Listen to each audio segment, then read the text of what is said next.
I support Israel with all my heart and soul. I would even trust it with my Netflix password. And I love Netflix. I'm watching that new show, the one with the famous black woman as the main character. It's pretty awesome. And with that introduction out the way, I think I've satisfied the YouTube algorithm, and you can do your part as well by doing the thing the algorithm likes. Now, let's really get into this. Now, I don't know about you, but I'm getting a serious feeling of deja vu. Let's go back to 2002. I was only 7 years old at the time, but even then, I had my finger on the pulse of the situation in the Middle East. And I kept hearing the same things over and over. We were being told claims that Saddam had stockpiles of chemical, biological, and possibly nuclear weapons. And it was alleged that he could deploy them within 45 minutes. And my 7-year-old brain, it just couldn't wrap its head around this, and I said to my dad, what are we gonna do? We can't let this guy do what he likes. This guy seems like a real jerk. And it was also suggested that Saddam had ties to Al-Qaeda despite the lack of credible evidence, and the media claimed that Iraq might provide terrorists with WMDs, and we just couldn't let that happen. And to tap into the liberal psyche, there was the persistent emphasis on Saddam's brutality, his disregard towards human rights, including the use of chemical weapons against the Kurds. But even through the 80s, the Iranians at the time were also using chemical weapons, and the Kurds were fighting on both sides. But that's the level of complicatedness that is missing the point. Saddam was a bad guy, so he's gotta go. So the argument to promote regime change as a moral imperative to liberate the Iraqi people had to be distilled into the idea that a 7-year-old could understand. It has to be like Star Wars. Who are the good guys and who are the bad guys? And only then can the public be duped into doing the bidding of our greatest ally. Another thing being pumped into our brains was the constant push to describe Iraq as destabilizing the Middle East with the alleged intent to invade neighbouring countries again. And fast forward to today, didn't Trump literally say the same thing, that Iran is the bully in the Middle East? Iran, the bully of the Middle East, must now make peace. If they do not, future attacks will be far greater and a lot easier. Now, even if this was true, if this is a regional concern, is the United States in this region? Is the UK within this region? Who could possibly be within the region that could leverage its soft power to bring external nations like the US and the UK into the region in an attempt to quote-unquote stabilize the region? And here I need to give the US and its Western allies credit, because Iraq did become a liberal democracy, promoting our values and freedoms today, and it's a shining example of what regime change can do. And lastly, Saddam was accused of violating multiple UN resolutions, framed as a rogue state, refused to cooperate with weapon inspectors, and we were all promised by our leaders that a free and democratic Iraq would inspire the region. They'll greet us as liberators, just like how they did in Vietnam. A guy from the battalion I was assigned to picked me up in a Jeep at Da Nang, and we had to drive the 20 miles to where my battalion was located, and I really was disappointed that there weren't people standing along the road waving to me and, you know, offering me flowers and things. I really expected to be greeted with open arms as a liberator, and it was as though I was invisible, as though I didn't exist. So there's something strangely comforting about Western foreign policy. Like a worn-out playbook, it never changes, just gets dusted off, then polished up with some new buzzwords, and then it's reissued with a fresh villain on the cover.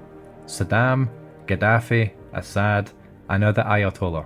Different names, same methods. Like a Bond film, where the villain always had a weird accent and a secret lair.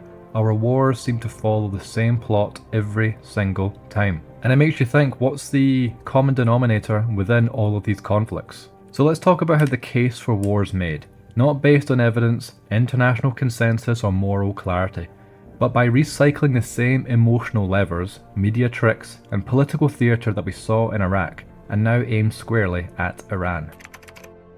Fear. This is the cornerstone of all great policy decisions.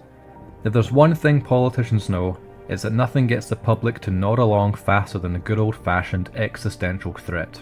In 2002, we were told that Saddam could strike the UK in 45 minutes. Today, Iran's reaching a nuclear breakout any day now. Which day exactly? Well, that's never really clear, but it's soon. It's always soon. And it's been soon for about 30 years. But it could be tomorrow. The danger's always imminent. just enough to suspend debates, rush through votes, and justify sanctions and build further tension in the region. Because it's not about facts, it's about feelings, to be afraid and let the adults in Washington and Westminster handle it. And remember, this is the front bench of the UK, so we're in good hands, female hands, which, actually that's all I'll say on that. Saddam was a dictator, there's no question about that. But is that inherently a bad thing? But we weren't told he was just a tyrant, we were told he was a symbol of evil, a lunatic ready to gas his neighbours and nuke the world. Now enter Iran's supreme leader, painted not just as a theocrat, but as a rational fanatic with a death wish. Apparently he wakes up every morning plotting the destruction of Israel and the West, and he is on record saying these things, but actions speak louder than words. So who has been the main aggressor within the region? The leaders we bomb are always madmen. Otherwise the public might question why are we killing thousands of people who have nothing to do with us thousands of miles away. Now here's how Western morality works in a foreign policy sense. When a regime is on our side, its abuses are complex and ignored, or even justified as necessary. But when it's the enemies of our greatest ally, they're atrocities. How many hospitals have been bombed in Gaza and the West Bank? Well, dozens. Then a hospital gets bombed in Israel, and now it's like 9/11 times 1,000. Other Arabic regimes like Saudi Arabia, they've been known to behead people in public squares, but that's not a problem, because we sell them fighter jets. But Iran imprisons protesters and chants death to America in their Congress. Now it's time to talk about regime change. But they fund Hezbollah, you say, and that is true. But let's not talk about who indirectly funded ISIS or why ISIS came to be in the first place. They're hard to miss. Packed with ISIS fighters and heavy weapons, Toyota pickup trucks and SUVs are featured prominently in ISIS propaganda videos. Toyota is the truck that jihadists choose when they want to go to war. It's the same thing with Kalashnikovs. That's the rifle that they choose. Toyota Hilux pickup trucks, similar to the Tacoma sold in the West, and Toyota Land Cruisers are seen in the group's videos from its campaigns in Iraq, Syria, and Libya. A top Iraqi official tells CNN his government believes ISIS has acquired hundreds of Toyota vehicles in recent years. Now remember the infamous dodgy dossier? A document very sketchy that it was literally copied off a university thesis, but it became the foundation for the Iraq war. And today the same cycle is now playing out with Iran. Media outlets parroting anonymous intelligence claims with the same breathless urgency. Phrases like, source closest to the matter, Western officials say, or the classic, believed to be, these do all the heavy lifting in justifying any action taken. But if you question it, you're just an Iranian bot. But if you accept it, you're informed. The same outlets that couldn't find WMDs in Iraq now want you to trust them when they say Iran is 10 minutes from Armageddon. But this time it's legit. Just trust the plan, guys. 2 more weeks. And remember, we live in the age of AI, where boomers are convinced that even this is real. So when something actually happens, and it's on your newsfeed, you need to try to not absorb it as pure reality. You need to be careful out there now. Now let's talk about the elephant in the room, foreign lobbying. In the case of Iraq, it was a neocon movement within the US, a tight-knit network of think tanks, religious interests, and military contractors who saw Baghdad as both a moral mission and a business opportunity. With Iran, it's impossible to ignore the lobbying of foreign interests, both in the US and increasingly in the UK. The reality here that people, if you want to understand Iran versus other places, is the people of Iran, the Persian people, the Kurds, the others there, they're much more natural allies of the Jews, of USA, of the West. This was a very modern country before it was conquered by these insane theocrats. That's exactly what I would say. That's a very important point to understand. They were going to throw flowers at us in Iraq. That never happened. Yeah, well, and I'm not saying they're going to throw flowers at us here, but this is a lot different situation. And it's I work with a lot of amazing Persian people. I'm really excited to invest in Iran if we can get this country to be some sort of republic, not run by crazy people. And that's a lot easier than doing that in Afghanistan or somewhere else. Well, so how much do you think this is about? We were talking to the Minister of the Economy in Israel. Is it about regime change, like full-on regime change in Iran, versus just eliminating the nuclear threat? Well, it's very clear that this administration says it's about eliminating the nuclear threat. That's their goal. I respect that. When we attacked Iraq 20 years ago, even then I thought it was a mistake versus going after Iran. Iran's clearly a really evil regime. So I've been against the Iranian regime. I've been for freeing Iran for a long time. Foreign politicians say point blank that Iran must be stopped. And our politicians repeat this, all agree that Iran should not have nuclear weapons. Now, I'm not necessarily personally in favour of this either, but we do bet everything that as soon as they have them, they're going to push the button. Look at Israel's neighbours. Iraq, they tried to nuclearize, the government's toppled. Syria, the same situation. Libya volunteered to give up their nuclear program and they still got toppled. If the Iranians do not develop nuclear weapons, then I think they're going to fail just like every other neighbour in the region. So they don't really have much of a choice from their foreign policy perspective. But I don't know the best solution to this, but what I do know that there is a country that did refuse to disclose its nuclear weapons program even up to today, and they threatened to use it in the 1970s and then nuke the world unless the US provided all the support it needed. And if you demand to inspect these nuclear enrichment sites as does every other country, well, sorry, you can't do that, you're going to get the bullet. And just as a quick aside, you ever look into these people? It's quite interesting. But there's no connection, and if you start connecting dots, trust me, you've lost it. Stop looking into it. Zapruder was just here to document the event, just like these guys were documenting another event. In the days after the September attacks, there were countless rumors about strange coincidences surrounding the events. One report about a group of Middle Eastern men spotted the morning of September 11th parked just across the river from New York City has not gone away. Investigation of their presence has led to questions about whether Israel was conducting espionage on U.S. soil. When this woman was watching the Twin Towers burning from her apartment in New Jersey, she noticed three men on top of a van, posing for pictures with the towers burning in the background. And I could see that they were like happy, you know, they didn't look shocked to me, you know, they didn't look shocked.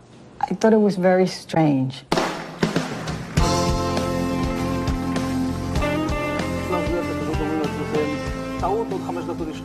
And at that point, we were taken for another round of questioning, this time related to our allegedly being members of Mossad. The fact of the matter is, we are coming from a country that experiences terror daily. Our purpose was to document the event. How could they have known about the attack? And who sent them to document it? Now here's the promise that every modern Western war sold on, that we're going to topple the bad guys and democracy will bloom. Because every democracy is amazing, even here in the UK, where it works for the benefit of the people 100% of the time. We were told Iraq would become a beacon of freedom in the Arab world. Instead we handed it to militias and watched the country become a bloody mess. Now we're told the Iranian people are begging for liberation, and if we just help them, militarily of course, then they'll rise up and build their own Westminster in the desert. There's going to be a John Locke in every street corner, and he's going to be able to go to McDonald's every day if he feels like it. And it just sounds so beautiful, doesn't it? But here's the reality. No nation builds democracy at gunpoint. Not Iraq, not Libya, not Syria, and certainly not Iran.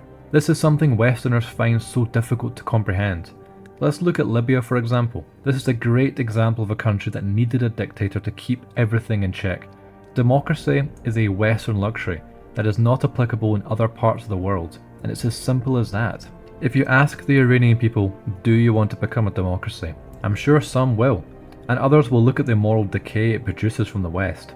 And while a lot of Iranians may not like the regime, the answer to it is not to allow foreign invaders to topple it. An invasion would just unify the people under the current regime, as it's seen as a defense towards these foreign invaders. So when the Iraq war was debated, millions protested, academics warned, veterans spoke out, but they were all ignored or smeared. But fast forward to today, and all critics of this upcoming conflict are simply anti-Western or apologists. And in the end, none of this is new.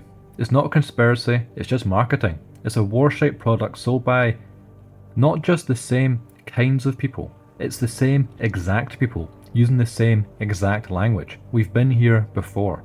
And so when things do happen, and I know nothing ever does happen, but something might happen, and when it does, are you ready to fight? Because I am. I'm going to be the first one on the front line, dying in the desert for a country that isn't mine. I hope you are too. So thanks for watching. Do the thing the algorithm likes, let me know what you think below, and until next time. When Iraq was invaded and that regime was taken down, the precedents for everything which occurred had been done earlier in the 20th century.